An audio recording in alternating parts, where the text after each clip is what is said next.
Nagselos sa akin si Miss Julia Montes.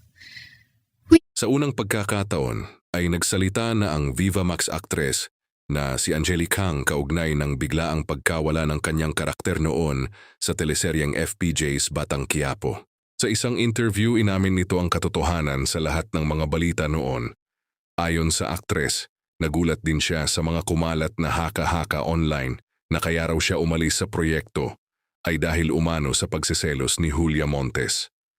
Para kay Angeli, malayo ito sa katotohanan at walang basehan ng naturang issue. Ipinaliwanag niya na mula pa lamang sa simula ay malinaw na limitado lang ang kanyang role sa serye. Bukod dito, nakaschedule na rin ang kanyang pagpunta sa United Kingdom para sa trabaho at ilang events, kaya hindi na rin siya nakapagpatuloy sa proyekto. Dahil sa kanyang pag-alis, doon na umano nagsimulang umusbong ang iba't ibang espekulasyon. Kabilang na ang pag-uugnay nito sa personal na buhay ni Coco Martin at actress na si Julia Montes. Gayunpaman, iginiit ni Angeli na walang katotohanan ang mga paratang na ito.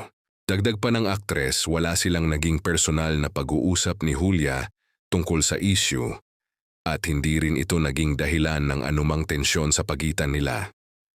Aniya, profesional lamang ang kanyang naging karanasan sa proyekto.